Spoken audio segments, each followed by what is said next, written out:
안녕하세요. 강남하이퍼학원 입시센터장 김영준입니다. 오늘은 여러분들께 2024학년도 수시에서 수의예과에 대해 간략하게 좀 말씀을 드리고자 이렇게 나와 있습니다. 수의대는 전체 10개 대학에서 모집을 합니다. 그런데 서울대와 건국대를 제외하면 나머지는 전부 다 지방에 있는 국립대학교에서 수의예과를 이제 진행하고 있어요. 왜 수의예과를 왜 거기에서만 하지? 이렇게 생각하실 수도 있는데 그 학과의 특성이라고 생각을 하시면 돼요. 아무래도 그러니까 동물들을 다루는 거다 보니까 물론 서울이나 이런 경기 수도권 이쪽에서도 반려동물들을 많이 키우고 있는데 우리들 주변에서는 지금 바로 보이는 건 반려동물들이지만 또 지역으로 내려가다 보면 소도 있고요, 돼지도 있고 이런 대형 동물들도 상당히 좀 많이 있잖아요. 그렇게 되다 보니 국립대학에서 지역에 따라 그 형편에 따라 다 맞춰서 좀 모집들을 많이 하고 있습니다. 그렇게 되다 보니까 지역에 있는 국립대에서 선발을 많이 하는 학과이기 때문에 그 지역색들이 상당히 좀 많이 묻어나는 게 수의예과예요. 어떻게 보면 수의예과를 지원하고자 하는 학생들은 또 수의예과만을 희망하는 학생들이 좀 많이 있잖아요. 이런 성격들과 유사하다고도 생각할 수 있습니다.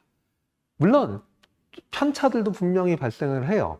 특히 전형과 선발하는 인원들이 서울 수도권 학생들한테는 좀 불리한 경우가 너무 많아요. 왜냐?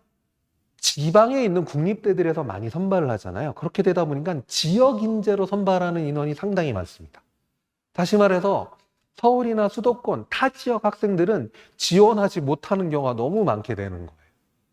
그런 좀 안타까운 상황이 있다는 거, 그걸 먼저 기억을 해주시고, 전체적인 전형들은 교과, 종합, 논술, 수능, 지역 인재 이렇게 딱 구분을 해봤을 때 각각의 비율들이 작년과 금년에서 큰 편차가 나타나진 않습니다.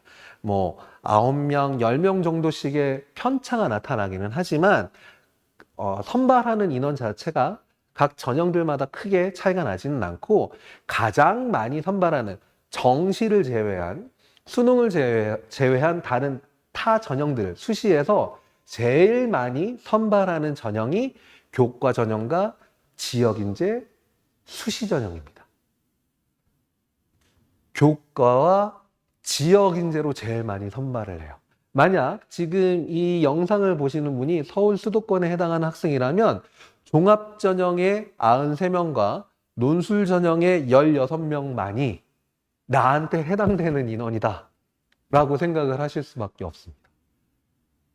그리고 다른 지역이라고 해도 지방에 있는 학생들이라고 해도 내가 해당하는 지역에 있는 대학이 아닌 타 대학으로는 지역인재 지원이 안 되잖아요. 되게 좀 지원할 수 있는 이 경우의 수 자체가 생각보다 좀 작은 게 사실입니다. 그걸 기억을 해주시고, 자, 교과 전형부터 한번 살펴보면 작년에 이런 인원들을 선발했습니다. 각 강원대부터 충북대까지 이 대학들이 일반 전형으로 지원하는, 선발하는 인원들이 위에 그 표에 나타나 있는 18명, 5명 이렇게 2023학년도에 이 인원에서 금년에는 15명, 5명, 경북대학교 교과고수 14명 이런 식으로 경북대학교는 5명이 좀 증가하고 강원대학교는 3명이 좀 줄어들고 이렇게 인원수의 변화가 조금씩 있어요. 그리고 수능 최저학년 입시 결과가 작년 50% 컷과 70% 컷이 발표가 됐는데 50% 컷이 1등급 때 초반 정도에 많이 형성이 되어 있는 반면 70% 컷은 1등급 때 중반, 그런데 중반보다도 오히려 또 50% 컷과 크게 편차가 없는 경우들도 상당히 좀 많이 나오고 있어요. 예를 들면 지금 강원대 같은 경우에도 작년에 18명을 모집을 했는데 추가 합격 인원이 32명이에요. 그러면 전체적으로 50명이 선발이 된 겁니다. 50명의 50%니까 25등이 되겠죠. 25등에 해당하는 학생의 성적이 1.37이에요. 그런데 70%면 50명의 70%니까 35등 정도가 되죠. 25등이 50%였고 35등이 70%인 거예요. 10명을 건너뛰었는데 등급의 편차는 0.04등급밖에 나지 않습니다. 이렇게 상당히 오밀조밀하게 나타날 수밖에 없어요. 이 부분들의 가장 큰 이유는 뭐 선발하는 인원이 많지 않은 것도 있지만 그보다는 의학 계열임에도 불구하고 수능 최저학력 기준이 의예와 치의과에 비해서 상당히 낮게 형성되어 있는 게 수의예과, 의예과와 치의예과에 비해서 상당히 낮게 형성되어 있는 게 수의예과입니다. 그러다 보니까 최저 기준을 통과하는 학생들의 비율이 상당히 많고 그 상당히 많은 학생들 중에선 교과 성적이 우수한 학생들이 많아요. 더군다나 지역에서 많이 선발을 하잖아요. 서울 수도권이 아니라 지역에서 많이 선발을 하다 보니까 지방권에 있는 학생들의 지원율이 상당히 높은 편입니다. 꼭 지역 인재 전용으로만 지원을 하는 게 아니라 내가 해당하는 지역이 아닌 대학들은 예를 들어 나는 지금 경상도 지역에 살고 있는데 뭐 경상도 지역은 지역 인재 쪽으로 쓸 수 있는 학교가 지금 경북대 정도를 쓸 수 있잖아요. 근데 경북대를 제외한 나머지 대학들, 충북대가 되었든 전남대가 되었든 이 대학들은 지역 인재 전형을 쓸 수 없다 보니까 일반 전형을 쓰는 거예요. 그렇게 되다 보니 각 지역에 내신 교과 성적이 상당히 우수한 학생들이 이렇게 동시다발적으로 다 복합적으로 이제 지원을 하게 되는 겁니다. 그렇게 되다 보니 교과 성적들이 상당히 좀 높게 나타나게 돼요. 이해 가시죠? 자, 수능 최저학력 기준을 살펴보면 일반적으로 의예과나 치의예과는 보통 세개 등급합 4, 뭐 국어, 수학, 영어, 과학에 혹은 조금 낮다 할 경우에는 뭐 세개 합 6도 사실은 거의 없죠. 일반적으로 세개 합 4 혹은 낮은 데가 세개 합 5 아니면 1등급 3개 요 정도가 보편적인 수능 최저학력 기준이에요. 아니면 고려대처럼 막 4개 등급합 5 막 이렇게 상당히 높은 최저 기준을 요구하는 학교들도 있거든요. 그에 비해 수의예과는 보시는 바와 같이 지금 경북대학교의 교과 우수를 보시면 국어, 수학, 영어, 과학 중에 세개 합 5 이게 상당히 높은 편이에요. 왜냐? 전남대학교 같은 경우에는 국어, 수학, 영어, 과학 한 과목 중에 세개 합 6. 전북대는 국어, 수학, 영어, 과학 한 과목 중에 세개 합 7. 이렇게 세 개 과목이 평균 2등급 이내면 다 최저 기준을 통과했을 만큼 의학 계열에서는 가장 낮은 최저학력 기준을 요구하고 있습니다. 그렇게 되다 보니까 최저 기준을 달성하는 비율들이 상당히 높아지는 거예요. 지금 혹시 여기 표에서 색깔이 구분이 좀 가시는지 모르겠는데 강원대학교, 그리고 전남대학교, 그리고 충북대학교, 지역인재에서도 강원대학교, 그다음에 전남대학교 같은 경우, 그리고 밑에 또 충북대학교.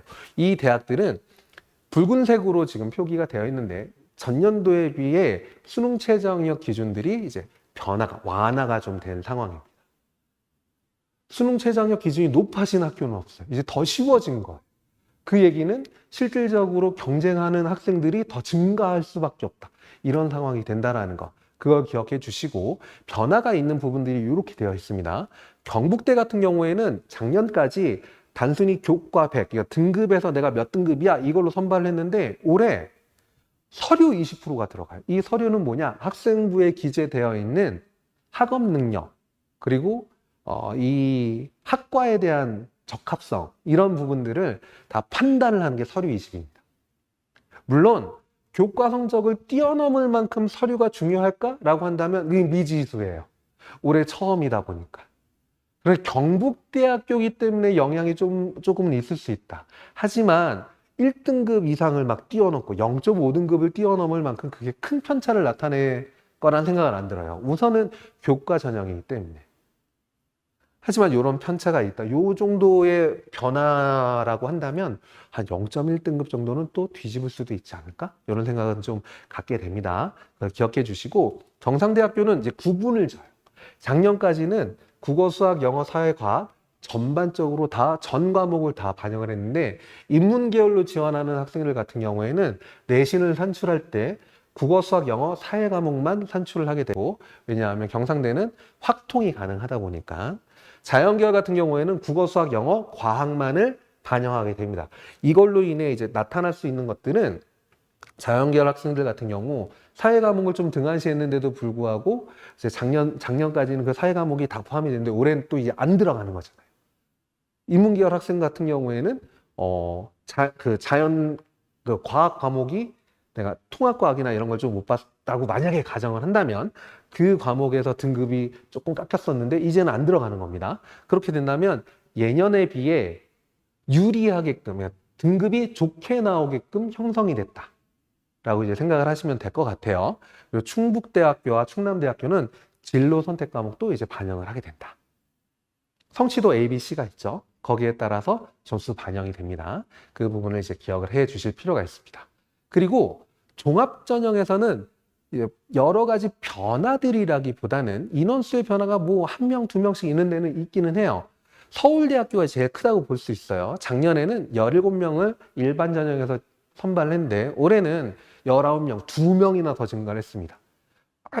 이게 겨우 2명 가지고 이렇게 생각하실 수도 있는데 서울대 수의예라고 한다면, 수의예과라고 한다면 수의대 중에선 가장 높은 대학이잖아요.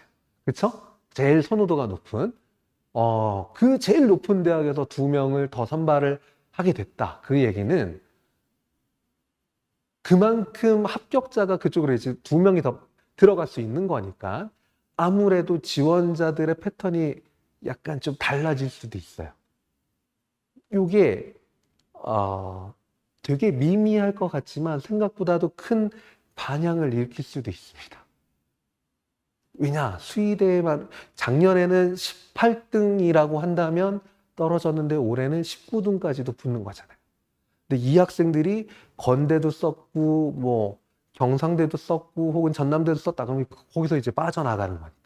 그쵸? 그런 거 이제 생각을 해 주실 필요가 있고 물론 뒤에 또 있지만 요걸 조금 살펴보실 필요가 있어요. 다시 요걸 좀 기억을 해 주실 필요가 있고 지금 여기 50% 컷하고 70% 컷이 이렇게 나타나 있는데 종합전형에선 이 부분들을 쉽게 좀 생각을 해 본다면 단순히 이 간극들이 어떻게 나타나 있는지 예를 들면 건국대학교의 자기 추천 같은 경우에 50%가 1.77이었고 70%가 2.24였다. 2등급까지 됐네? 이렇게 생각을 하고 그리고 서울대 직유는 50%도 1.11이고 70%도 1.1, 점수가 똑같네? 그냥 이렇게 생각을 하시게 되는데 종합전형에서 어떤 학생들을 좀 선발하고자 하는지 대학마다의 편차를 좀 쉽게 한눈에 보기 위해 이렇게 한번 살펴볼 수도 있어요. 보이시나요? 제가 약간 좀 신경을 썼는데 아랫단이 50% 컷입니다. 그리고 윗단이 70% 컷이에요. 그걸 각 대학 전형들마다 표로 한번 나타내 본 겁니다.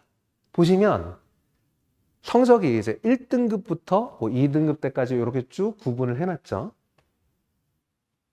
합격자들의 성적이 아랫 집단에 형성되는 학교들이 있어요. 그러면 여기 지금 보시면 경상대학교의 일반 전형, 그 다음 충북대학교의 학생부 종합 1, 그리고 충북대학교의 학생부 종합 2 이런 식으로 이 학교들은 1.4등급 이내에 다 들어갑니다. 70%컷 안까지. 다시 말해서 종합전형임에도 불구하고 성적 우선주의로 선발하는 학교일 수 있다라고 생각할 수 있는 거예요. 이해 가시나요? 다시 지금 50% 컷과 70% 컷을 비교를 해봤을 때 등급 간의 편차도 적고, 그쵸? 등급 간의 편차도 각 구간 간의 편차도 적으면서 1.4등급 안에 그 집단들이 다 포함되어 있다라고 한다면 활동도 중요하겠지만 종합전형이기 때문에 활동도 중요하겠지만 기본적으로 교과 성적이 1.4등급 이내까지 들어가지 않으면 합격에 대한 부분들이 쉽지 않을 수 있는 학교들이다. 이해 가시죠? 그렇게 생각하실 수 있는 학교들과 전형입니다. 반면에 건국대학교의 자기 추천, 경북대학교의 일반 전형, 혹은 서울대학교의 일반 전형과 충남대학교의 종합전형 같은 경우에는 전부 다 위쪽으로 형성이 되면서 50% 컷과 70% 컷의 편차가 상당히 좀 크게 나타나 있죠. 자, 이걸 통해 한번 추론을 해볼 수 있는 거예요. 아, 그럼 이 학교들은 성적이 아니야? 그냥 활동만 잘하면 되나? 그거는 분명히 아닙니다. 당연히 기본적으로 학생들한테 요구를 하는 건 학업적인 능력이에요. 학업적인 역량이라고 하는 부분들이죠. 그걸 제일 바라지만 그것과 함께 단순히 내가 어떤 시험 과목에서는 뭐 실수로 등급이 좀 낮아질 수도 있어요. 그쵸? 네, 중간고사를 못 볼 수도 있는 거잖아요. 기말고사를 또 실수를 했을 수도 있고, 어떤 시험에서 밀렸을 수도 있어요. 근데 그게 용납이 안 되는 학교들은 이 아래쪽에 있는 학교들이라는 거예요. 하지만 위에 있는 학교들은 그 정도는 용납이 가능하다라는 겁니다. 다만 그걸로 끝나는 게 아니라 각 대학들이 요구하는 본인들의 서류 평가 기준들에 따라 유불리가 명확히 구분된다라고 생각하시면 돼요. 경북대 같은 경우에는 학업 역량이 30%를 반영을 하는 반면에 전공에 대한 역량, 지원 학과와 관련된 역량이죠. 그 부분이 전공 관련 교과 이수가 15%, 진로 탐색 및 활동과 그에 따른 노력이 35%나 반영이 돼요. 어마어마하죠. 지금 보시면 밑에 나와 있는 충북대학교, 여기 충북대 보이시죠? 성적 구간이 전부 다 1.4등급 안에 들어가 있는 충북대학교는 전문성, 사회성, 적극성이라고 하는 세 가지의 평가 요소로 서류를 평가하게 되는데 전문성의 57.5%로 제일 많이 평가를 하잖아요.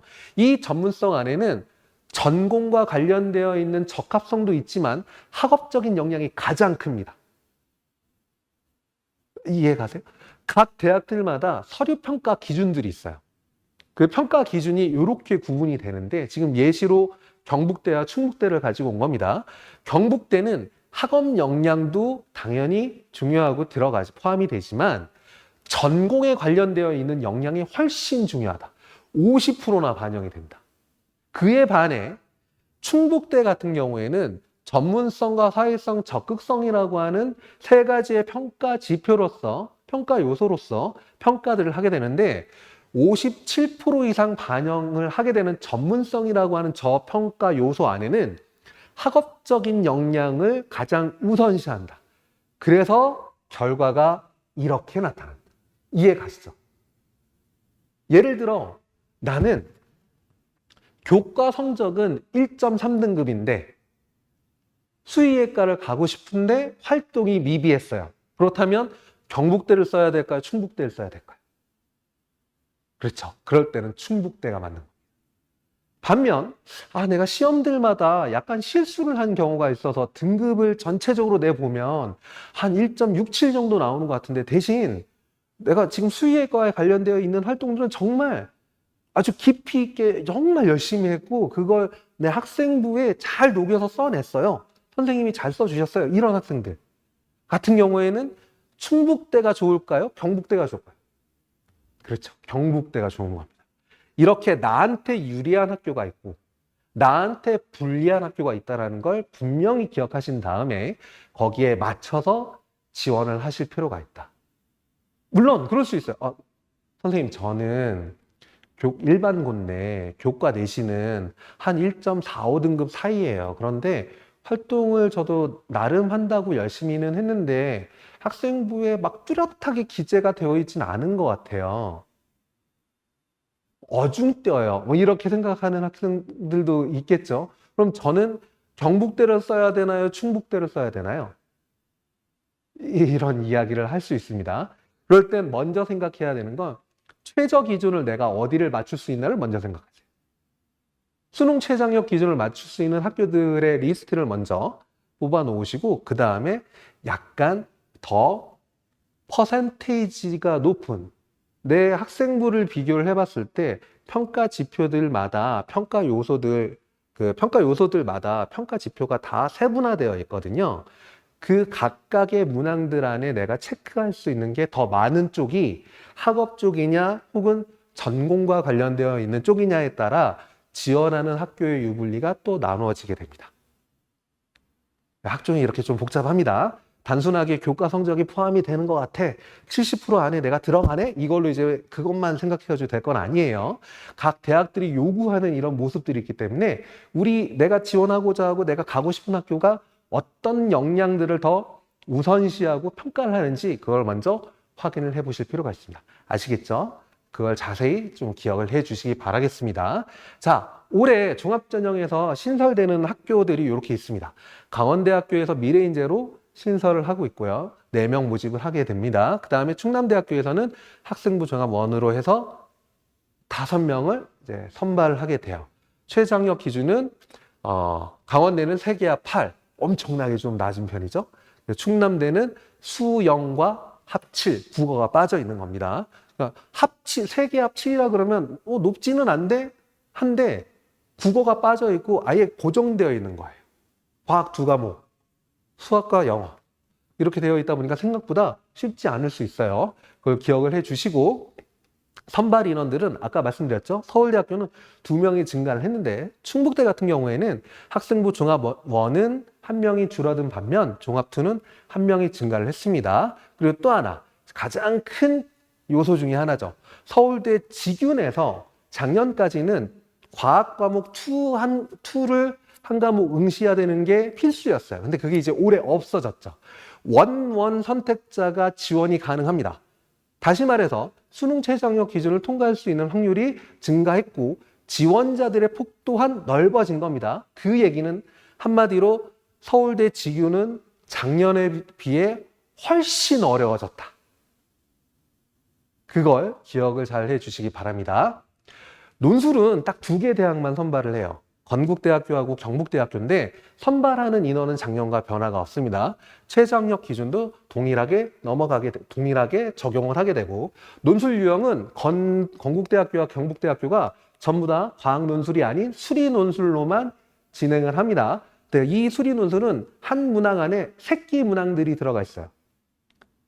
그래서 각각 문항들 안에 답변을 해야 되는 소 문항들이 다 편제되어 있는 거기 때문에 선행학습 영향평가 대학에서 발행하는 전년도 선행학습 영향평가를 보시면 작년 기출문항들이 다 나와 있습니다. 그래서 어떤 유형들로서 학생들한테 묻는지 이런 것들을 좀 찾아보실 필요가 있고 실질적으로 작년의 경쟁률을 보시면 지원이 6명을 모집을 했는데 건국대학교에서 지원 인원이 2,600명이었어요. 경북대학교도 10명 모집인데 2,300명이 지원을 했습니다. 어마어마하죠? 경쟁률이 440대 1이었고 230대 1이었어요. 진짜 엄청납니다. 누가 붙을지 몰라요. 추가 합격 인원도 경북대 1명이고 건대는 없어요. 자, 근데 여기서 최저 기준이 이렇게 나와 있죠. 이 수능 최저학력 기준을 충족한 인원은 2,600명 중에 건국대학교는 1,500명, 약 한 60%가 충족을 했고 경북대학교 같은 경우에는 2,300명 중에 780명, 약 33% 정도가 최저 기준을 통과했습니다. 건국대학교는 아무래도 서울에 있고 이렇게 하다 보니까 학생들의 지원율이 서울 수도권에 사는 학생들의 지원율이 훨씬 더 좀 많은 편이었거든요. 그렇게 되다 보니 수능 최저학력 기준을 통과하는 비율이 훨씬 높았던 거예요. 자, 그래서 실질적인 경쟁률, 처음에 최초 경쟁률은 440대 1, 230대 1이었는데 건국대학교 같은 경우에는 최종적으로는 262대 1이었고 경북대학교는 통과자 비율이 33%밖에 되지 않다 보니까 78대 1, 230대 1에서 78대 1이면 어마어마하게 떨어졌죠. 물론 이 수치 또한 너무 높은 거긴 합니다만 경쟁자들이 진짜 완전히 많이 확 감소가 70% 정도가 감소가 됐다. 이렇게 생각을 하시면 될 것 같아요. 그래서 그만큼 논술에서도 일단 첫 번째는 수능 최저학력 기준의 통과 여부가 무엇보다 제일 중요하니까 이걸 우선시해서 생각을 해 보실 필요가 있다. 이렇게 생각을 하시면 될 것 같습니다. 그리고 학종에서 이제 대부분이 다 학종이니까 학생부 종합전형에서 여러분들이 생각을 하셔야 될 부분은 서류에 대한 평가가 이제 끝이 나고 난 뒤에 1단계 거기에 내가 통과를 했어요. 막 5배수, 4배수 여기에 다 포함이 돼서 통과가 됐습니다. 그 뒤에는 면접이 다 들어갑니다. 들어가는 학교들이 있습니다. 건국대부터 서울대, 전남대, 전북대, 제주대, 충남대까지 면접이 20%, 서울대는 일반 전형에서 50%까지 반영하고 보편적으로 약 한 30% 정도의 면접이 반영됩니다. 그럼 이런 생각들은 하실 수 있어요. 면접으로 도대체 순위가 바뀌나요? 면접으로 합불에 대한 당락이 결정되나요? 이런 궁금증과 질문들을 많이 하시는데 이렇게 생각하시면 돼요. 뒤에 나와 있는 요 면접 비율이 있죠. 저 비율만큼 변화가 일어났다. 무슨 말이냐? 예를 들어 100명이 지금 1단계를 통과를 했다. 쉽게 그냥. 그렇다면 100명이 1단계를 통과를 했는데 합격자는 20명이다. 최종 선발하는 인원은 20명이다. 5배수를 해서 100명이다. 그럼 내가 만약에 24, 5등 정도 됐다. 그렇게 됐을 때 뭐 20% 안에 4명이 바뀌게 된다. 그 얘기가 아니라 전체 100명 안에서 한 20명 정도는 뒤바뀔 수 있다. 그런데 이 20명 뒤바뀌는 게 100등이 20등 안에도 들어갈 수 있어요. 그런데 21등이 20등 안에도 못 들어갈 수도 있는 거예요. 무슨 말인지 이해 가시나요? 장담할 수는 없습니다만 면접으로 인해서 당락이 결정되는 학생들도 나타나기는 한다. 그렇기 때문에 소홀해서는 절대 안 된다. 까지만 기억을 하시면 좋을 것 같아요. 그리고 각 대학들마다 전형 일자들이 이렇게 있습니다. 똑같은 날에 시험을 보는 학교들도 있고요. 다른 날에 대부분 다 날짜가 겹치지 않게끔 되어 있는데 각 그 대학들이 요구하는 이 면접의 유형들은 대부분은 서류 기반이에요. 그러니까 나의 학생부 기반으로 질문을 하게 되는 겁니다. 어떤 활동을 했는데 이 활동은 왜 하게 됐어요? 뭐 이런 질문이겠죠. 혹은 우리 과에 왜 지원을 하게 됐나요? 뭐 이런 질문들을 기본으로 하게 되는 겁니다. 그런 서류 기반 질문이 있고 서울대학교의 일반 전형만 MMI가 다중 미니 면접을 하게 되는 거죠. 5개의 방을 골고루 돌아다니면서 각각의 다른 상황들을 다 제시를 해주면 거기에 따라 이제 답변을 하는 겁니다. 엄청나게 까다롭고 엄청난 압박 면접이에요. 이렇게 진행이 된다라는 거 이걸 잘 기억을 해 주시고 수의학과 처음에 말씀드린 것처럼 수의학과를 지원하고자 하는 학생들은 다른 대학들도 뭐 지금 수시 카드가 6장이 있는데 다른 대학들도 대부분 다 수의과 대학만을 희망하는 경우가 상당히 좀 많이 있습니다. 그만큼 수의학과의 진정성들을 가지고 있는 학생들이 많이 지원을 한다고 볼 수 있겠죠. 그렇게 되다 보니까 모두 저마다의 개성과 저마다의 진정성들이 다 묻어나기 때문에 단순히 A라는 서류가 좋다, B라는 서류가 좋다라고 단정 지어서 볼 수는 없어요.